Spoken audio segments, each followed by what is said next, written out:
예, 정진석 비서실장님. 오늘 비서실장님 모습을 보니까 무슨 뭐 개선 장군인 것 같습니다. 남들이 보면은 대통령 지지율이 한 60%쯤 나오는 상황에서 국회에 오신 것 같습니다. 오늘 뭐 말씀하시는 거 보면 윤석열 대통령 아무 잘못 없고 김건희 여사도 전혀 부적절한 것도 없고 뭐 다 잘 돌아가고 있고 야당의 정치 공세고 다 국민들의 오해고 그런 것 같아요. 부족한 부분을 채워가겠다고 그 말씀드렸습니다. 실장님, 갤럽 여론조사가 혹시 조작이라고 생각하십니까? 좀 더 크게 말씀해 주시겠습니까?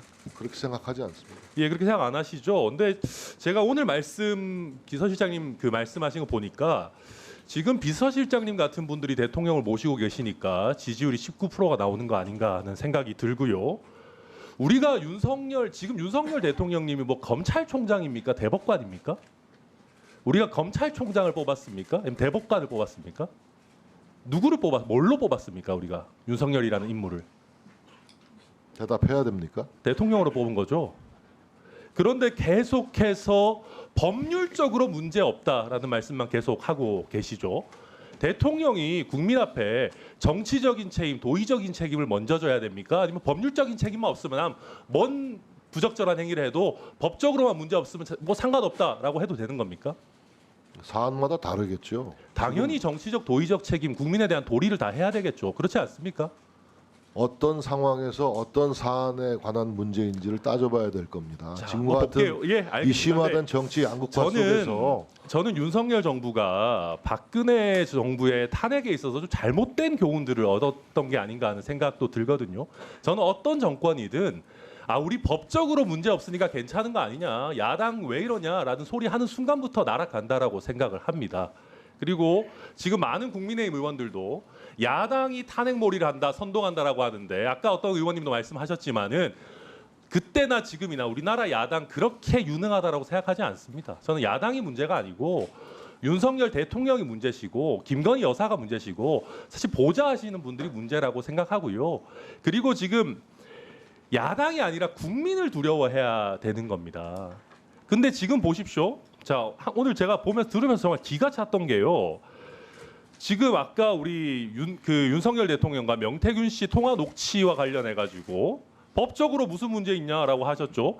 근데 국민들이 대통령이 공천과 관련해서 명태균 씨랑 이야기하면서 뭐 김영선 뭐 얘기하면서 공관위 얘기 나오고 다 뭐 그때 당에서 뭐 딴소리 하네. 이런 얘기 하는 거 들으면서 어떻게 느끼셨을 것 같아요? 국민들은 그거 어떻게 받아들이셨겠습니까? 답변해 주십시오. 아무 문제 없고 우리 대통령이 정진석 실장님 말씀대로 아주 적법하게 뭐 대통령도 아니고 당선인이니까 아무 문제 없다 그렇게 판단하셨겠습니까? 국민들마다 판단이 다르실 걸로 생각됩니다. 실장님 판단은 어떠십니까? 제가 모두의 말씀 들었다시피 그 녹취에 나온 내용에 대해서는 정치적으로, 그렇게 법적으로, 대부분의 상식적으로 국민들의 문제 있다라고 말씀드렸습니다. 생각하는 거를 손바닥으로 하늘 가리면서 법적으로 문제 없다라고 빠져나가시니까 지금 지지율이 19%가 나오는 겁니다. 빠져나가지 않습니다. 그리고 지금 한 번 더 보십시오. 아까 우리 존경하는 전용기 의원도 얘기했지만은 지난번에 뭐라 그랬습니까? 경선 때까지만 하고 그 이후에 연락 안 했다 그랬지 않습니까? 명태균 씨와 관계 관련해 가지고 그런 대통령실의 메시지를 듣고 그 어떤 국민이 이게 경선에는 끊었고 본선까지 연락 안 하셨겠구나. 그 이후에 취임 직전에는 뭐 축하 전화 정도는 할 수도 있었겠구나라고 어떤 국민이 그렇게 생각하겠어요. 대통령실에서 경선 때까지만 연락했다라고 하면 그때까지 연락했다라고 받아들이지 않았겠습니까? 어떤 이유에서든 대통령이 기억을 잘 못하셨든 간에 대통령실에서 사실과 다른 메시지가 국민들께 나갔으면은 대통령은 아니더라도 비서실장님 정도는 국민들 앞에 사과해야 되는 거 아닙니까? 자, 의원님 아시다시피 윤석열 대통령은 평생 검찰 공직자로 근무하시다가 갑자기 정치 실장님, 현장에 뛰어드신 분입니다. 인적 사과하실지 교류의 안 연락이 하실지만 말씀해 주십시오. 완전히 달라졌어요. 그래서 숱한 사람들을 만나게 좋습니다. 됐고 자, 그래서 취임 직전이라서 아까 다 말씀하셨잖아요. 아까 전날이라서 모두에도 말씀드렸다시피 수많은 축하 전화가 오고 기억을 잘 못했다. 대통령이요 그냥 축하 전화 받아서 그래 고맙습니다. 내일 취임식에서 봅시다라고 하고 전화 끊으신 게 아닙니다.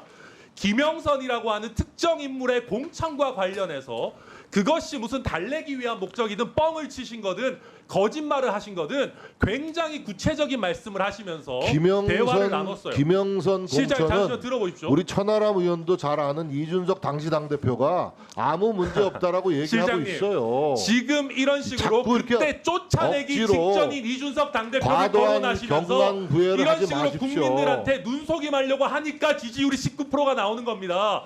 그런 사태가 있다고 해서 대통령실이 거짓된 해명을 국민 앞에 내놓은 게 달라집니까? 그리고 이준석 보세요. 대표한테 가서 대통령이 물어보세요. 그렇게 김영석 공천한 아니, 거 천하람 의원님은 언급한 저 거를 들어보세요. 명태균 씨랑 이준석 대표랑 저에 새벽 대해서 4시에 이야기하는 것은 사찰에 제가 가서 홍매와 같이 신상발언으로 씹었잖아요. 하겠습니다. 지금 저랑 네? 싸우자고 예, 나오신 실장님 겁니까? 과도하십니다. 아니 저 실장님! 너무나도 더 저에 친한 대한 분은 얘기는 아닙니까? 지금 저를 어떻게 네? 뭐 시간 중지해 주세요. 왜 언성을 높이고 그래요? 시간 왜? 중단해 주세요. 지금 저에 대해서 무슨 신상 발언하시려고 나오신 아니 겁니까? 천하람 의원님 명태균을 더 잘 알지 않습니까? 무슨 네? 말씀이세요? 대통령님이 훨씬 더 잘하시는 것 같은데요. 아니, 그리고 잠시만. 이준석 그리고 대표가 비서실장님, 새벽 4시에 물타기하고 경찰에 비서실장. 사찰에 가서 홍매와 쫓겨나기 씹었잖아요. 직전인 이준석 대표가 비서실장. 아니고 물 탄다고 그게 물 타집니까? 이러니까 지지율이 이 모양인 겁니다. 국민 예. 앞에 타임 넣어주세요. 잘못한 거는 제대로 잘못했다고 인정을 해야지 손바닥으로 하늘을 가리려고 한다고 그게 되겠습니까? 개혁신당 지지율이나 생각하십시오. 아 지금 장난하시는 지금 뭐 하시는 겁니까? 저희 지지율은 저희 지금 개혁신당 지금 국정감사 하시는 겁니까? 위원장님 사과할 자, 잠깐 시간 좀 멈춰 주세요. 자 사과하십시오. 사과할 일 아니에요. 저기 천하람 의원님, 사과 못합니다.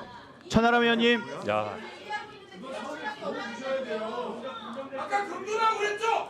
그 금도를 내는 거예요, 방금. 지금 자, 잠깐만요. 예, 천하람 의원님. 예.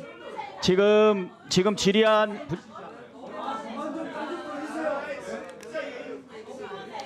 위원장님 잠깐만 저에 대한 거는 제 좀 신상 가라앉히시고요. 발언으로 할 테니까요. 자, 천하람 의원님 잠깐 가라앉히시고. 예.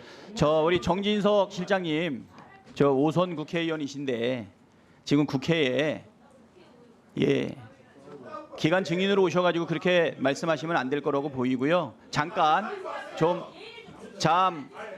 더 가라앉히신 다음에 시작하도록. 자, 1분 넣어주세요. 네, 예, 시장님. 예. 계속 하세요. 다시 예. 질문 시작해 주십시오. 시장님.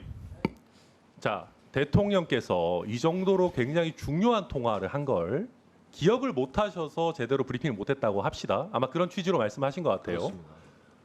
그 정도로 대통령 기억력이 안 좋으시면 우리가 대통령을 믿을 수 있겠습니까? 아까도 말씀드렸다시피 취임식 전날은 수없이 많은 전화를 축하 전화를 받는 날입니다. 근데 잠시만요. 그런 상황을 좀 한번 생각해 주시면 이해가 예. 가질 거라고 근데 생각합니다. 실장님, 이게 우리가 긴 통화도 아니었고요. 한번 잠깐만 들어보십시오. 이게 우리 국민들이 느끼는 거 한번 보시겠어요? 지금 실장님께서는 그날은 당선인이니까 법적 문제 없다. 취임 전이다. 근데 하루만 지나면 대통령이 당선 취임하신 분이고 실제 취임하셨잖아요. 대통령 취임 전날에 국민들 입장에서는 대통령이 대통령실의 설명에 의하더라도 누군지도 모르는 정체불명의 인물 같은 사람한테 여당의 공천과 관련해서 지금 실장님의 설명에 의하면 책임지지도 못할 그냥 정치인이면 응당하는 것 같은 얘기들을 그런데 굉장히 묘하게 구체적으로 하고 있어요. 뭐 공천 공관위의 얘기를 들었다.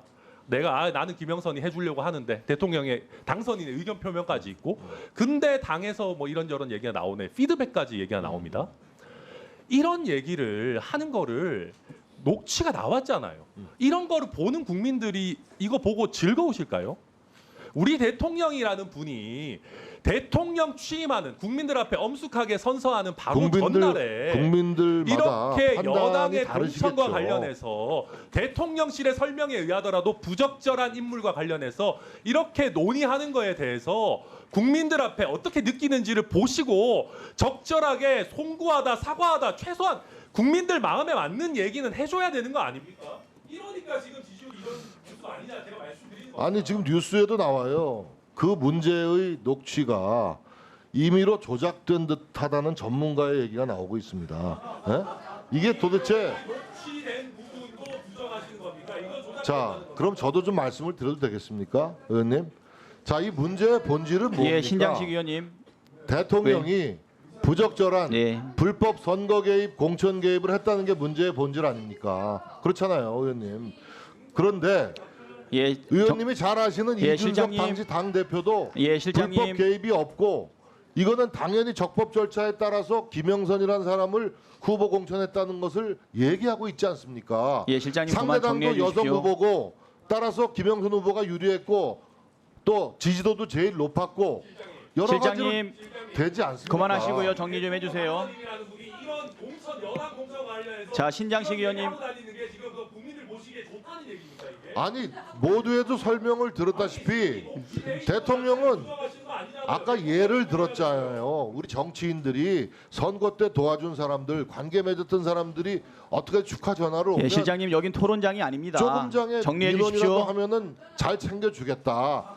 잘 알아보겠다라고 좋게 듣기 좋게 얘기하는 거고 그런 덕담 차원에서 얘기를 건넨 것이라고 설명을 실장님. 드렸지 않습니다. 실장님 정리해 주시고 이제 그만하십시오. 아니 왜 제 설명은 왜 이해를 안 하시고 자꾸 왜 의원님 주장만 하십니까?